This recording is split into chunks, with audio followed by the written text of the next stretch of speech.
big hello to everybody watching in all of the schools across the country, all 7,000 of you. And I've told these wonderful pupils in the room here that they are representing you here today at Scott Primary School. And we are so pleased to see you all, because this is the first year since 2019 that we've been able to come back into schools and do live in-person events. And although we've loved doing it online, and it is so great that we can welcome all those schools online who are joining us today, it is really, really nice to see you all in front of us as well. And we're super excited that you're here.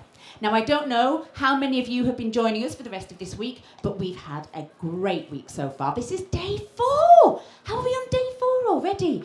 We had Michael Mann on Monday talking about Ghost Cloud, and we had Laura Ellen Anderson who was doing Rainbow Grey. Tuesday was at Putney Primary School, and we were joined by Tola Okogu in the morning doing Onyeka and the Academy of the Sun, which you will see over there. And in the afternoon, we had Sophie Henn talking about Pizzazz versus the Demons right in front of us there. Yesterday, come on, who did we have? It was Louis Stoll with Loki, A Bad God's Guide to Being Good. And we turned out, when I asked people in the classrooms who were getting involved if we had any tricksters in the class, there were a lot of you. So I'm quite glad that that was all virtual, because can you imagine that many tricksters in the room? There aren't any tricksters here today, are there? No. Oh, you see, I thought you were all... I can say... Oh, hang on. Got me out. Oh, it's all coming out now, isn't it? Suddenly we've got... Well, okay. Thank goodness we're not talking about Loki today, then, eh? And in the afternoon, we had a really cool event, because my son loves the Phoenix comic. And we had Jamie Smart, who's the creator of Bunny vs. Monkey, and Lushkin and Flember. And he joined us, and we made some really weird characters, like we had Brian the frog sword wielding toilet roll, and we had Dr. J. Wobble, belly surgeon, who was a pig made out of jelly. I don't really want to think about the kind of warped minds who come up with that kind of thing, but it was certainly quite good fun. But anyway, none of that matters today, because I have heard lots and lots of whispers as we were getting started of people going, "She's here, she's here." And you were all super excited, because I know everybody has been waiting for this moment. The moment where you get to meet the creator of Skandar and the Unicorn Thief. Now, schools across the country have been sending me questions all through the week, so I have a list here, but I know that you guys have got some brilliant questions of your own. So do not be afraid. We're going to start asking questions later on. Paul, the lovely tall gentleman with the yellow vest back there, he's the man you want to look out for. He's the one who's going to be coming around with the mic. But I'm also going to give my wonderful roving mic to Annabelle as well, so that she can come and pass it around to you if she wants to get in there, get into the audience, which I think she probably will. So, without further ado, I'm going to introduce you to the lovely, the wonderful A.F. Steadman. Big round of applause.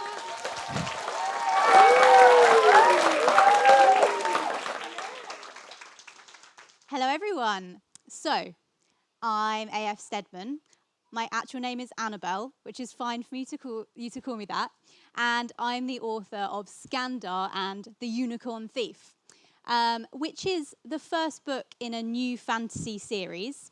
And it's got magic, it's got unicorns, and I'm going to tell you a lot more about that today. And it's also going to be made into a film, so that's quite exciting too. And, well, I think where we should start is to talk about the title, because we're going to be doing quite a lot together today. The main thing we're going to be doing is we're going to be creating our very own unicorn together today. I won't be drawing it, sadly, but I'll be bringing it to life in a special way at the end. But let's start at the beginning. Skandar and the Unicorn Thief. Okay, so Skandar Smith, is the main character of the story. He's 13 years old. That's all I'll tell you for now. And then this word, unicorn. Okay, so before you'd heard anything about Skandar, or your teachers had told you anything about this book, and you saw this word, unicorn, who felt a bit like, Oh no, not unicorns again. Put your hand up if you felt that. Quite a few people. Because there's been a lot of unicorn books, haven't there?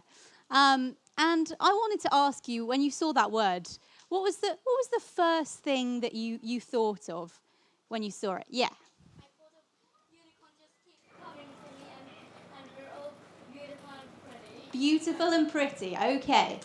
Over there. Shout nice and loud. Yep. Glitter. Yep, definitely. Definitely. Yep. Rainbows and cute and adorable. Yep.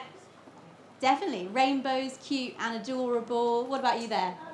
Clouds and like Clouds and pink trees. I love it. I love it. These are great ideas.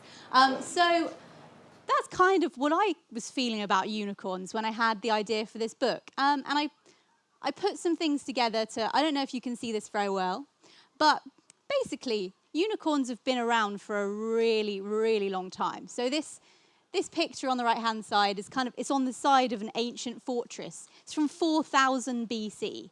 Very, very long time that we've been thinking about unicorns. And then we go forward in time a little bit. In the 1500s, they get a bit more friendly looking. And then as we get into modern times, they start getting a little bit silly, okay? I'm just going to say it. So we've got glitter, we've got rainbows, we've even got rainbow-coloured poo, I think, in some circumstances. Exactly. I think there are unicorns in Harry Potter. Has anyone read Harry Potter series? Yeah. And those unicorns, they're quite pretty and nice. I think the foals are golden. And I think that they only like girls and not boys, which is extremely rude, I think. But there we go. And then nowadays we've got My Little Pony, we've got Twilight Sparkle, we've got people dressing up as unicorns for Halloween, and we've got kind of toys in the shops, right? So that's where we were when I started thinking about Skandar and the Unicorn Thief. But the unicorns in this story are a little bit different from that. When I say a little, I mean a lot, okay? I'm going to play you this video. We'll see if we can see it, to introduce them, and then I'll read from the book. Okay. So, that's all right.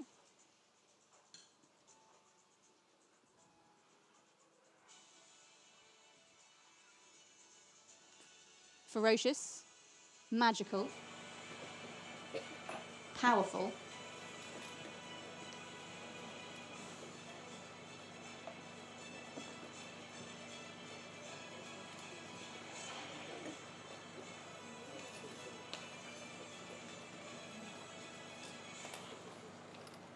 okay, so far what do we know about them? They're ferocious, they're magical, they're deadly. I would add to that they are kind of bloodthirsty, to be honest. There's no getting around that fact. So I'm going to read to you from the very beginning of the book, where you get introduced to these unicorns for the first time. And you can see just how different they are, okay? The cameraman heard the unicorns before he saw them. High-pitched screeching, murderous growls, the gnashing of bloody teeth. The cameraman smelled the unicorns before he saw them. Rancid breath, rotting flesh, the stench of immortal death. The cameraman felt the unicorns before he saw them too. Somewhere deep in his bones, their putrid hooves thundered, and the panic began to rise, until every nerve, every cell told him to run. But he had a job to do. The cameraman watched the unicorns emerge over the brow of the hill. 8 of them. Malevolent ghouls galloping across the grassland, skeletal wings unfurling, taking flight. Like the eye of a shadowy storm, black smoke swirled around them, thunder rumbled in their wake, and bolts of lightning hit the earth far below their fearsome feet. 8 ghostly horns sliced through the air as the monsters howled their war cry. The villagers began to scream. Some tried to run, but it was far, far too late for that. The cameraman was standing in the village square when the first unicorn landed. It snorted sparks and pawed the ground, havoc and mayhem in every rattling breath. The cameraman kept filming, despite his shaking hands. He had a job to do. The unicorn lowered its giant head, the razor-sharp horn pointing directly at the lens. Its bloodshot eyes met the cameraman's, and he saw in them only destruction. There was no hope for this village now, no hope for him. But then, he'd always known he wouldn't survive a wild unicorn stampede. He just hoped the camera footage would make it to the mainland. Because once you see a wild unicorn, you're already dead. The man lowered his camera, hoping that his job was done. Because unicorns don't belong in fairy tales. They belong in nightmares. Okay, not so fluffy anymore. Okay, so you might be wondering now, when you look at the book cover, what on earth this boy at the front and this girl behind him are doing riding these unicorns. Because the thing is, it doesn't sound very sensible, does it, when you heard about those wild unicorns? Really, what you should be doing is running in the other direction. But the truth is, in the world of Skandar and the Unicorn Thief, there are those wild unicorns that you just heard about, but there are also bonded unicorns. Now, then they're still deadly, they're still magical, they're still powerful, but they can be tamed by the rider who hatches them. So if a rider is destined for a unicorn, then they can bond with it and they can share in its power, and it's not going to eat them, okay? It might chase after their friends, but in general, it's a way to tame them. So that is a kind of introduction to the unicorns. And you might be thinking, okay, so where are these unicorns? Do I need to panic? Has this person is this a news broadcast? No. These unicorns, so they live in a world which looks a lot like our world. And the story starts, which I think is a little bit different in a fantasy book. The story starts in 2022, so it starts right now. And the children at the start, Skandar and his friends, they live on the mainland, and that looks a lot like England, okay? Looks like they go to school, they do maths, they do science, they do all of those things. But the big difference is that 15 years ago, so imagine, use your imaginations, 15 years ago, you turn on the news and the Prime Minister's saying, okay guys, unicorns are real and deadly and they live on an island off the coast. And guess what? We're going to introduce an exam called a hatchery exam that you have to take when you turn 13, and it will determine whether or not you can become a unicorn rider. So say that happens, who would be like, absolutely not, I don't want to do that. Please don't make me become a unicorn rider. Who would want to do that? Leave their lives behind. Okay, that's good. That's a good point to be at right now. So basically what happens is you take your test, and if you pass, you get flown in a helicopter to the island. Quite cool, okay? You get a helicopter, yeah? Not that many people pass, but some people do. And they land, I don't think you can see it here, but they land on the cliffs of the island. And they line up in front of this thing called the hatchery, which is like this big Viking burial mound. So it's got grass on the top of it. And on the outside of it, there's a big round door. And it's very, very, very shut. So what you need to do when you get there is you need to walk up to this door and you need to put your hand on it, like this. And you have to hope that it's going to open, because the test is not very accurate. So there's a chance it might not open. And if it doesn't open, you just got to go back home again. Go back to maths, go back to English, no unicorn for you. But if it does open, then you get to train on the unicorn island. You get to live in tree houses, which are metal, just in case the unicorns decide to explode them.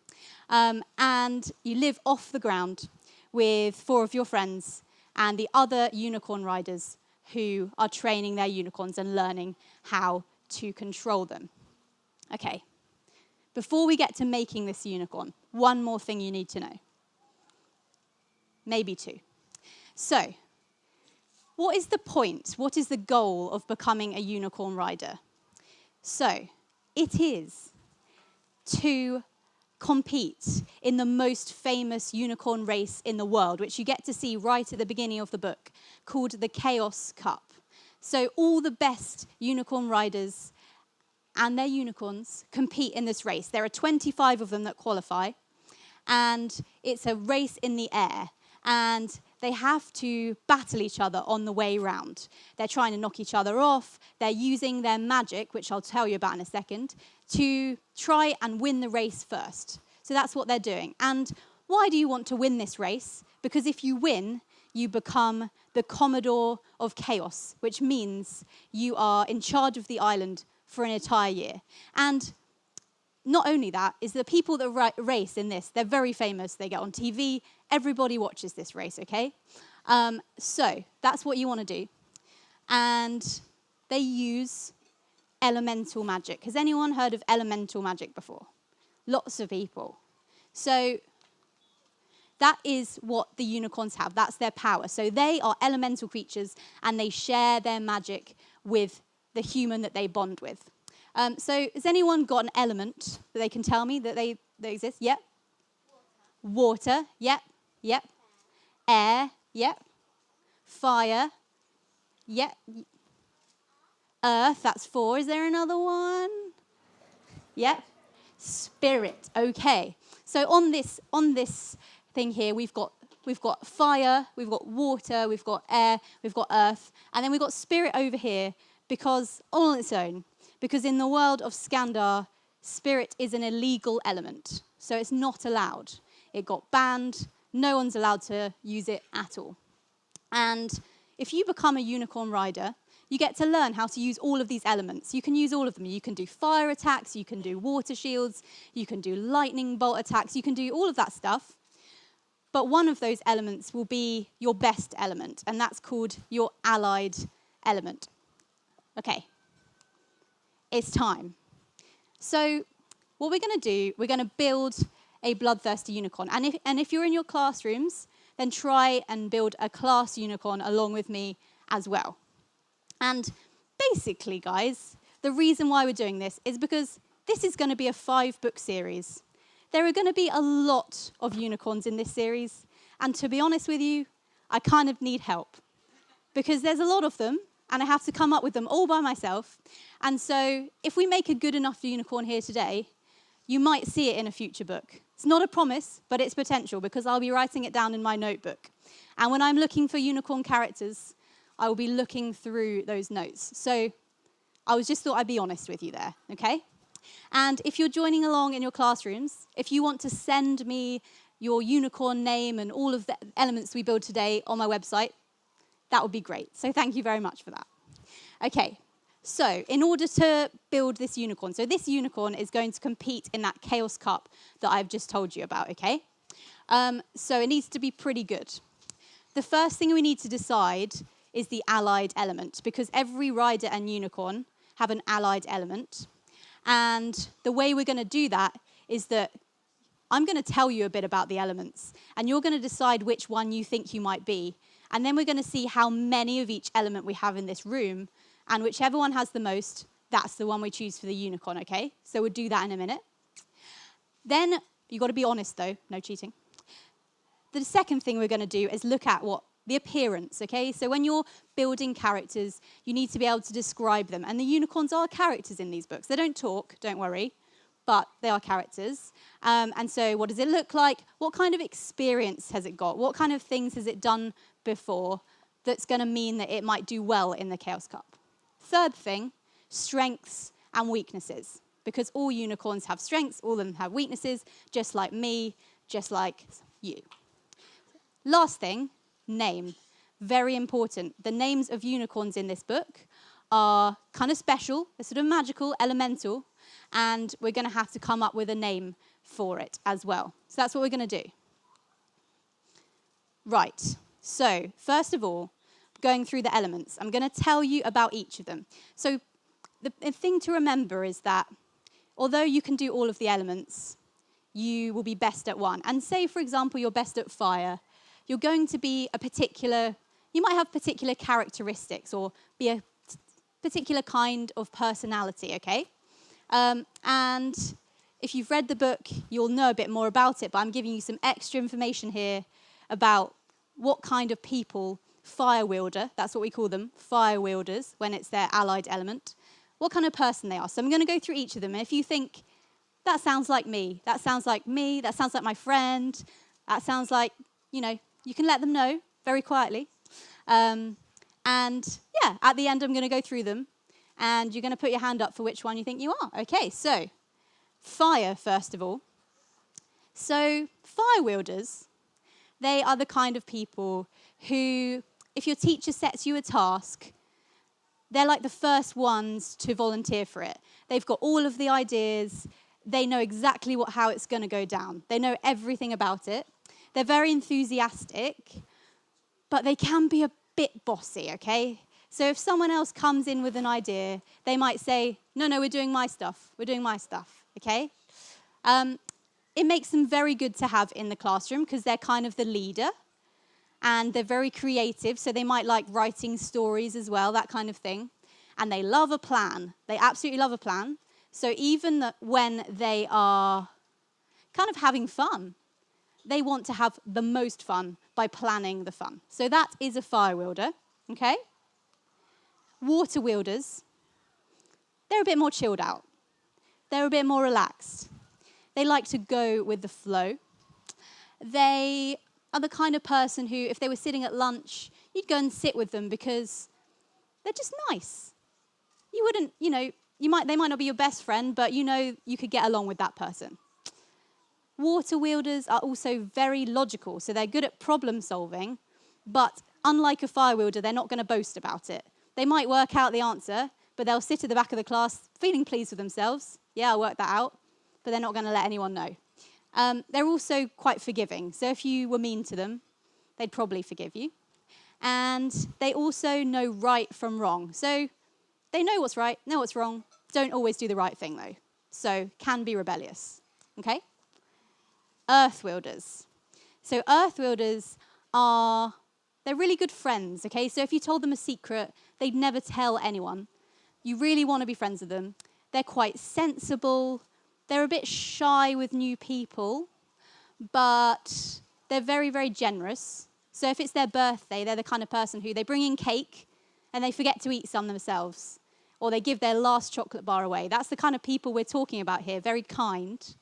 They don't really like taking risks or danger, but if they get themselves into a situation where they need to be brave or help someone out, then an earth wielder will be able to do it. They will be brave. They'll find that strength. So that is earth.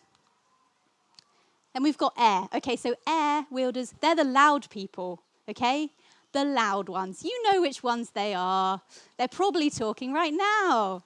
And they're the first to volunteer for anything dangerous or reckless. So if I said to you all, tomorrow, I'm going to say, we're going to go and jump out of a plane.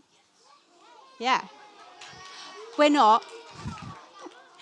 But the air wielders would be the ones who would be going like, okay, so how many times? How many times can I do it? They would be so excited. So they're very daring, very loud. They always say their opinion. They don't think about they don't care what anyone's going to think of them. They're very confident. So that is an air wielder. And the last one, as you remember, this is an element that is not allowed.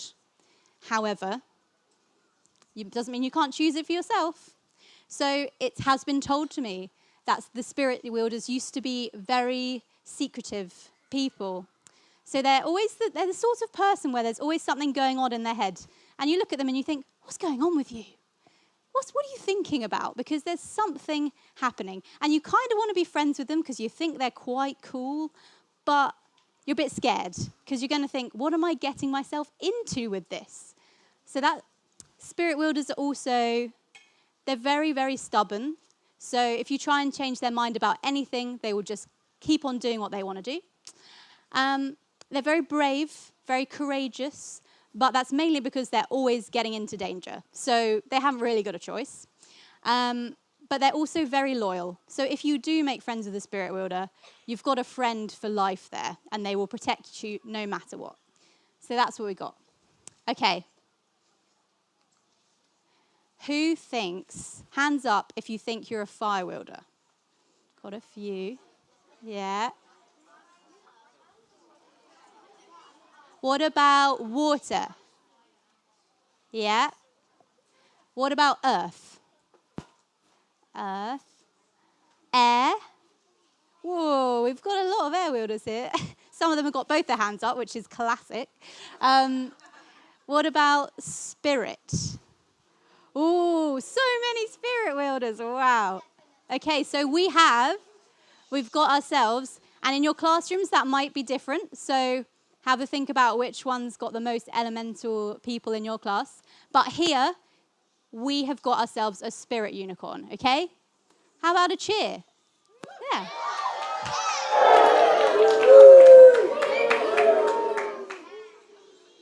Is that the air wielders again? Because, yeah. Okay. I'm going to write this down on my little thing for later, in case I forget. Right. Next thing, we've got appearance, okay? So we've got to decide what it looks like. And on here, I've got some options. I'll run through them, and then I'm going to ask you to vote, okay? So we've got black or chestnut, which is kind of brown. We've got silver. We've got grey, or we've got red, okay? So who is going to vote for black? Hands up nice and tall. Oh, that's quite a lot. Chestnut. Silver. I think we're still black is still winning. Grey. Red. Whoa. I think red is the winner. Wow. Okay. That is the first time that's ever happened. So, okay. Next thing, I need to tell you a bit more about what goes on the island for the experience, because this unicorn is going to be in a big race, very big unicorns, very scary magic going on. So we've got to find out what they've been doing up till now to prepare them. So there are 3 options for this. We've got the first one is training trial winner. So the training trial is the race that they have to do, the unicorn riders in training, at the end of their first year, okay? So that's when they're like 13, 14, and they have to take part in this race, and the bottom 5 in the race get kicked out of the training school. They just get kicked out, okay? And they're called nomads, and they can't train anymore. It's a bit brutal, but it's bloodthirsty unicorns, so what are you going to do? So training trial winner, that would be quite good, because it means they were the best one in their first year. So that's the first option. The second one is the Eyrie on here. The Eyrie is what the rider training school is called, okay? And there are 5 years of training at this school.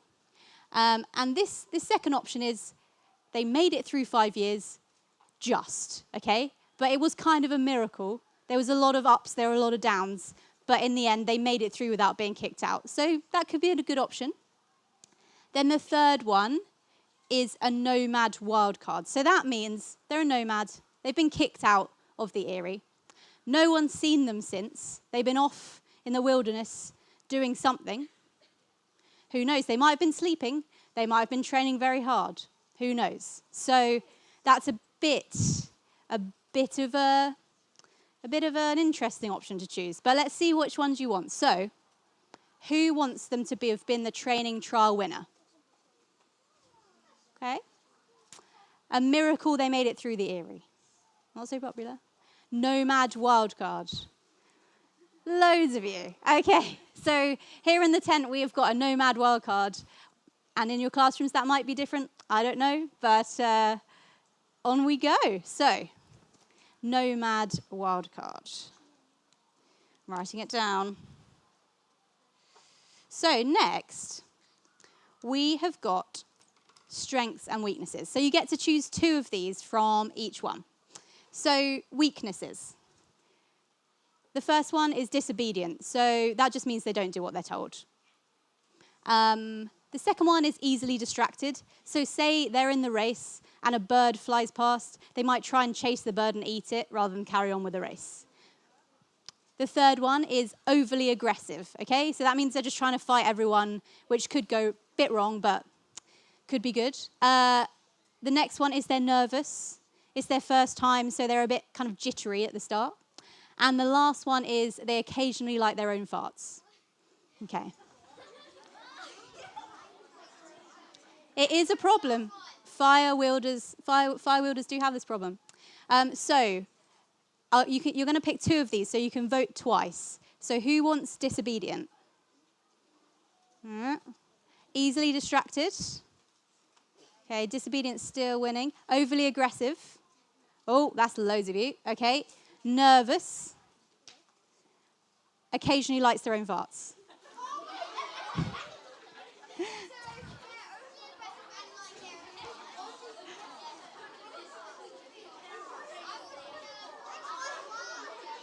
Okay, so here live we have gone for overly aggressive and occasionally likes their own farts. Okay. And strengths, all right. So I'll tell you a bit about these strengths. So fast wing beats per minute, that means that they're going to be quick, okay? That literally means they do more wing beats per minute than other people. So that's important because at the end of the day, the Chaos Cup is a race and you want to finish first. So that's the first one. The second one is they take off in under 3 seconds because they have to start the Chaos Cup on the ground and they have to get into the air. So that's good because means you get a good lead. The third one is strong offensive magic. So that means they're good at attacking magic. Then we've got strong defensive magic, the opposite. So they're good at shields, they're good at protecting themselves. And the last one is they have a close bond with their rider. So that means that they can almost like read each other's minds to do their magic. So, okay, who is going for, you get two of these as well. Who is going for fast wing beats per minute? Oh, loads of you. Cool. Take off in under 3 seconds. No. Strong offensive magic. Strong defensive magic. A close bond with the rider. Okay. So we've got fast wing beats per minute and close bond with the rider. Good. They are good. They are good. So, the last thing that we've got to do, fast wing beats and close bond. Okay. The last thing we have to do is we have to name this unicorn, okay? And unfortunately, because you went for spirit, the examples that I have on here don't apply. Because I couldn't put any spirit unicorns here because it would be a massive spoiler for the book. So here are some examples. I might not be able to see, so I'm going to read them out. But here are some examples of other kinds of elemental unicorns, what the names are like. So we have things like Moonlight Dust. That's an earth unicorn. We have Mountain Sphere. That's an air unicorn. These are real ones in the book. We have New Age Frost. That's a water unicorn. We have North Breeze Nightmare. That's an air unicorn. I'm trying to see some others. We've got Sharp-Edged Lily. That's a fire unicorn. I think we have Sunset's Blood for a fire unicorn as well. So you can see the kind of thing that they're going for. They're sort of a bit magical. They're a bit scary. They sound a bit dangerous. And spirit unicorns, you've got to be thinking that they're kind of secret, okay? Think about shadows. Think about darkness. Think about skeletons, maybe wildness, that kind of thing. The spirit element is white, so that might be important to know. So how we're going to do this is that I'm going to give you like a minute and a half to come up with some names. And you're going to put your hand up if you've got a name. And I'm going to pick a few of you, and then we're going to vote on the names, okay? That's how it's going to go. So try and come up with a good one. You have a minute and a half.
I have 2 microphones now. It's quite exciting. So I'm going to bring the microphone around. Hopefully in your classrooms you've come up with some names as well. And I'm going to ask you. Okay. Right. I'm walking. What we got? What about you? What's your name? Oh, not your name. Unicorn name. Wilderness Spirit. Wilderness Spirit. I like that. I'm going to have to write it on this board now. So that we go. Oh, that would be really helpful. Thank you. Wilderness Spirit is the first one. And here. Ginger Wings. Ginger Wings. Love that. Wilderness Spirit. Ginger Wings. Yeah. Might have to go all the way back to the thing now. Who have we got? Yes. Shadow Weeping Willow. Say again. Shadow Weeping Willow. Shadow Weeping Willow. Oh, I love that. Shadow Weeping Willow. Absolutely love it. So who have we got? We've got someone here. Moonrider. Moonrider. Love it. Feels familiar. Okay. We're going to have one more, and we're going to have it from here. Shadow. Shadow as well. Shadows are popular. Maybe should we have one more? What do you reckon? Where are we going? This person seems to have a good one here. Can you pass him the microphone? Thank you. Big Man Boris. Love it.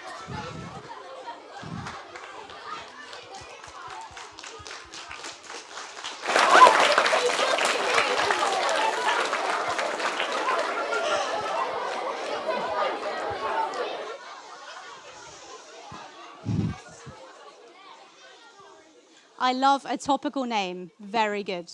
Very good. We'll have to see whether I might get in trouble if I put that in the book, though. We'll see. Okay, so we have 6 names here, and we're going to need to vote on them. Here's a reminder, if you can't see right at the back, we have Wilderness Spirit, we have Ginger Wings, we have Shadow Weeping Willow, we have Moonrider, we have Shadow, and we have Big Man Boris.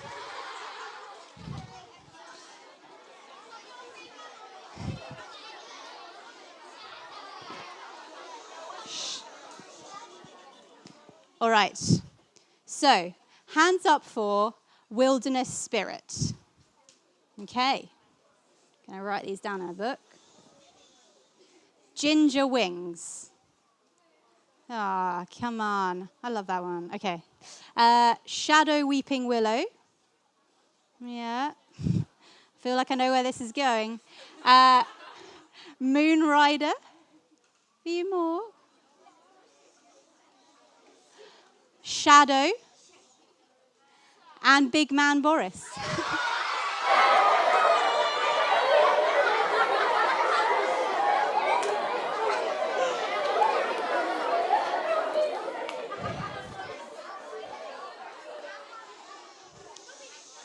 Thank you, everyone.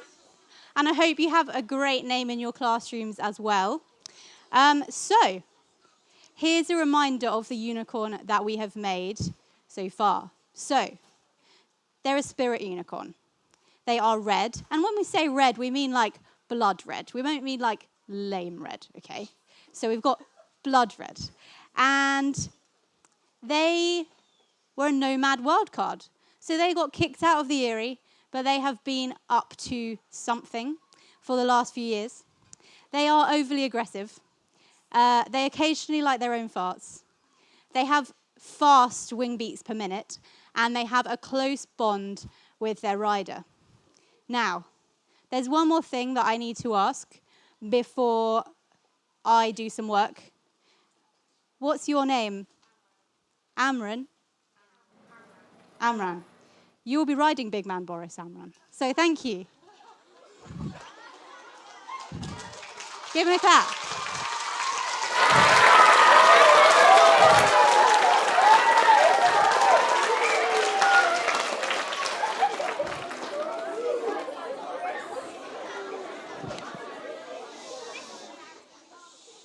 Okay, so what's going to happen now is I'm going to welcome you to the Chaos Cup 2022. And looks like big man Boris has made it in.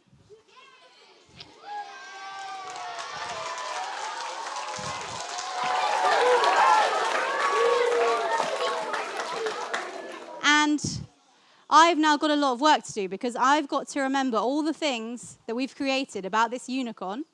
And I'm going to read you the unicorn taking part in the Chaos Cup. And now there are some parts where the crowd cheers or boos. And when that happens, I would ask you to do that. You couldn't do it in your classrooms as well. All I would ask is you cheer quite quickly and then you shut up. Because then I've got to read the next bit. Okay? Okay. So, also, if your unicorn wins that we have created today, then obviously cheer very loudly at the end, okay? So off we go. I will point at you when it's time to make noise. Okay. We're going to call him Boris for short. I hope that's okay. Yeah.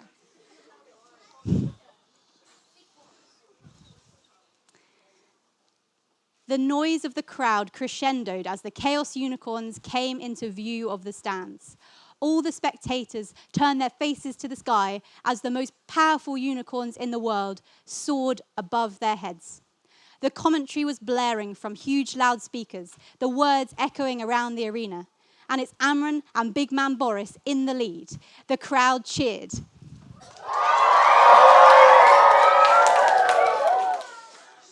But here comes Emma Templeton gaining on Amran and Boris. Look at Mountain Sphere coming up on the inside, the commentator shouted.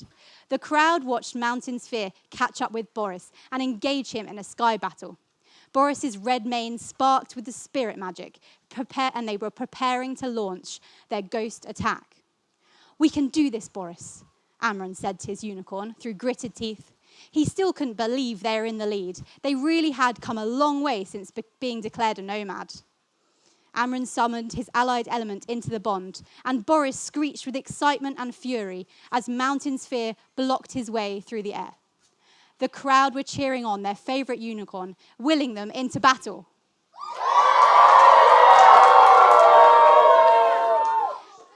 Deciding to rely on their strong offensive magic, Amran moulded a weapon made of pure spirit and launched it right at Emma's armoured chest.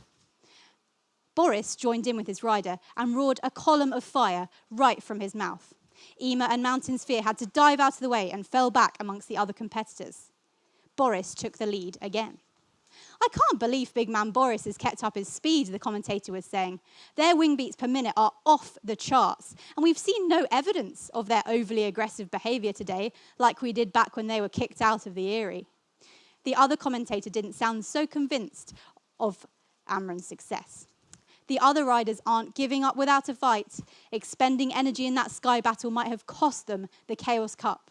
The crowd booed at his words. The camera zoomed in as Amran leaned down against Boris's red neck, urging him on. The crowd held its breath in wonder as the unicorn soared down towards the arena. Amran was a mainlander just like them. He'd been to an ordinary school and grown up in a mainland home. And then he'd been called to this strange island to race the most powerful creatures on Earth.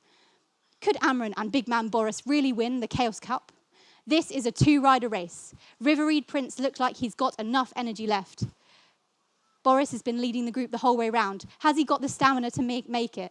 Neither of these riders are trying any magic now. It's all about speed. It's all about getting across that finish line first. They must land and pass under the arch to finish. They will be disqualified if they don't touch down in time.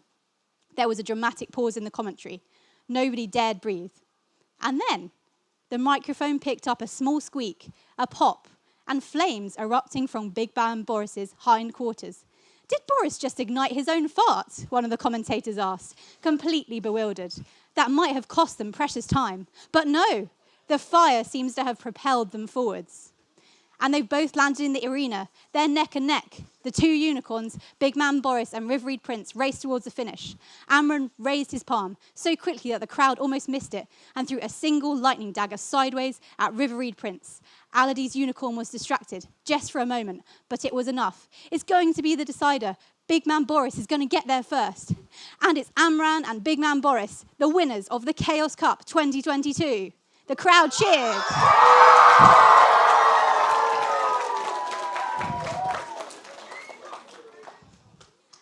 Well done. Congratulations. New Commodore of Chaos over here. And now it's time for some questions, if you've got any. I think just before we start, I have to say I don't know what was more impressive. The fact that you managed to remember everything while you were reading that. I think we need a round of applause for that because that was amazing. Or the fact that you guys seem to have created a running commentary of this week's political situation in your story. Anyway, I have some questions from online. Paul has his roving mic over there. So if anybody would like to start with questions, get your hands up. I will ask something while we are waiting. How did you come up with the idea of the island? Oh, the island. So I needed somewhere for the unicorns to be so they didn't try and kill everyone. And I thought an island was a good option. And because we're surrounded by sea, that made sense as well. And so there's lots of magical protections on the island. The other unicorns and riders, they keep the wild unicorns in and try to stop them flying to the mainland, although that is still a worry. Yeah. Okay. When did you write your first book? Oh, when did I write it? So this is my first book, this one.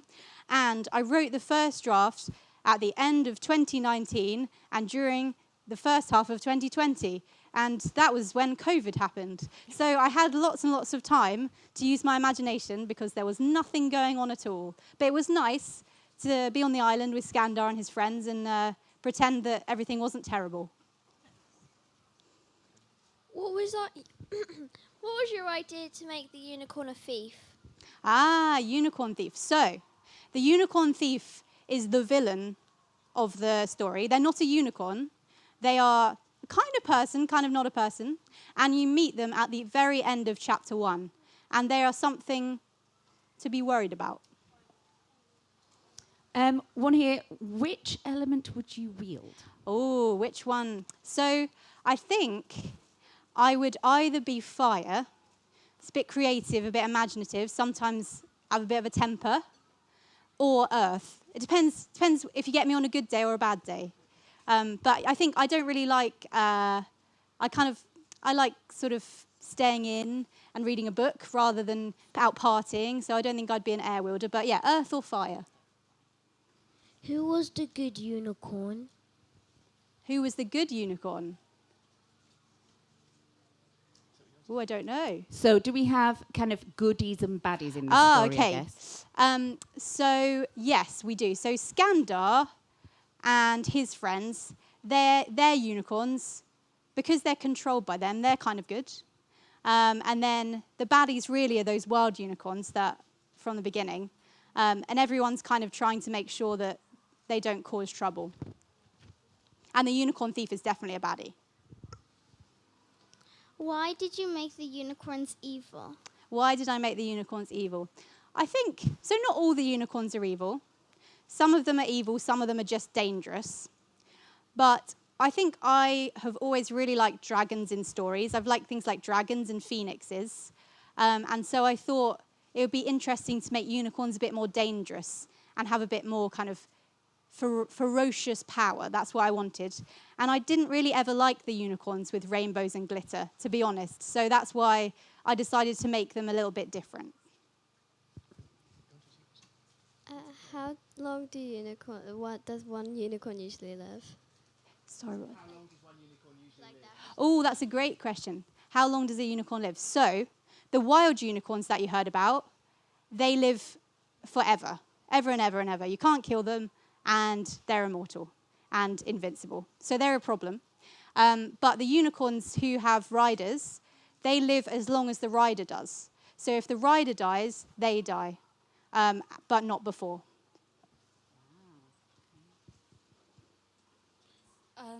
What inspired you to write the book? What inspired me to write the book? So I think I've always really liked fantasy stories. Growing up, like when I was your age, I read loads and loads of magical stories, and I really like writing as well. I wrote my first book when I was 13 about pirates and spies, and I don't know how good it was, but it's always good to start writing and practicing. So I think I wanted to be an author from a really young age, from when I was about your age, and so it got to a point where I used to be a lawyer before I became a writer. And I was doing law, but I just had this dream to be an author. And I got to a point where I had this idea and I just really wanted to write it. So I went for it. As you were writing your book, what was the hardest part? Oh, the hardest part. I think one of the hardest things about writing a fantasy book is that you have to tell them lots of things about the world. So today I've told you lots and lots of things about how the island works and how the unicorns work. But in a book, you have to make it exciting all the time so that people keep reading it. So you have to tell them the things in the right order. And so getting all the information to you when you're reading and making it exciting, and you like Skandar, the main character, hopefully, that's quite difficult. Because you can't tell them everything at once, else it's a bit confusing. So it was difficult to know when to tell people things. I think we've got somebody asking the same question for every one of these, but I love this question, so I'm going to ask it again. What's your favourite biscuit? Favourite biscuit. I really like custard creams. Ooh, Yeah. Strong choice. Custard creams. Any custard creams fans in here? Yeah. There you go. Why did you plan on writing this book? Why did I plan on doing it? You know what? I think I planned on writing it at first because I wanted to have fun. Because it is a really fun book to write, and I really enjoy inventing the characters. And the four main characters who you get to meet, Skandar, Mitchell, Flo, and Bobby, well, they're really fun, and I liked creating them. So I think at first I did it for fun, and then I thought, you know what, I'd really, really like it if someone actually read this book. And so then I wanted someone to publish it and make it into a book. What's the inspiration of the book? Like, how do you get it? Like, Oh, how do I get inspiration? So I think I listen to quite a lot of music. I think music quite helps. When I want to write a big battle scene or something, then I listen to like really crashing music and a bit dramatic. Sometimes I go for a walk, and in COVID, that was all I was able to do. So I went for lots of walks, and I tried to imagine the unicorns in front of me kind of battling in the park. So yeah, I go for a walk, I listen to music, and sometimes I watch films or I watch TV as well, because all of those things give you ideas. Yeah. How did you make the front cover? Oh, the front cover. Now that's a really good question. So I didn't do it. It was an illustration studio called Two Dots, and they also make the art for games. So they do the art and the characters in lots of games.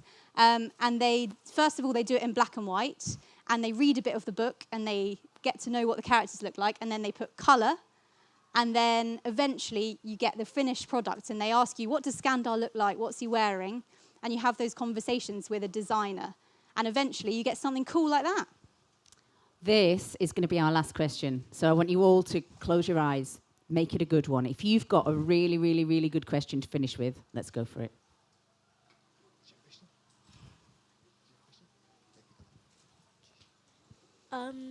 Did your family support your decision of becoming a writer? Did my family support my decision? So actually, I remember when I said to my mum, I'm going to stop being a lawyer and become a writer. And she said, I was a bit nervous, and she said, that's so exciting. That's awesome. So yeah, she was really supportive. I think some of my friends thought, they asked me, like, are you okay that you want to write a book about bloodthirsty unicorns? But in the end, it worked out. So it's all good. That is amazing. Thank you so much, everybody. You had some amazing questions. There were some amazing questions. I mean, I do like that favourite biscuit one, I'm not going to lie. I do love that. So, as you heard, this has been picked up to be turned into a film by Sony Pictures. Who is excited about this film? I cannot wait. Can you imagine what it's going to be like? I know that you mentioned it's going to be 5 books. Can you give us a tiny little sneak preview of anything that's going to happen? Oh, so the characters are going to grow up every year. So they're going to get older. And the next book, one of the things they learn how to do is they learn how to make elemental weapons. So they're making like flaming swords and lightning bows and things like that. And then, does anyone know what jousting is? Yeah? So they do like elemental jousting. So they're trying to knock each other off and get points. So that's what they do in their second year of training. Wow, okay.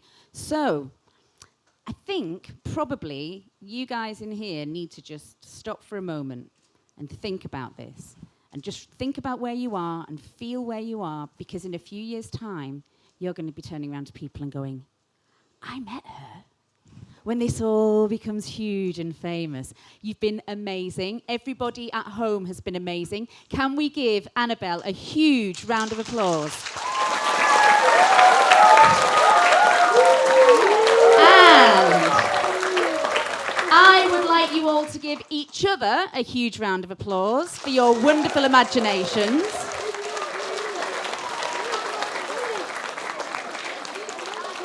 Personally, I would like to congratulate you with coming up with my favourite storyline of the whole festival so far, and for giving me several giggles throughout all of this, and for making this whole video, when it goes online, a really wonderful snapshot of a moment in time. But for now, I'd like you all to say I want you all to get ready with your hands, and I want you to say goodbye to everybody who's watching in the schools, because we're about to switch off the live stream. So after 3, I want you to all say goodbye. 1, 2, 3. And we're gone. Fantastic. Thank you.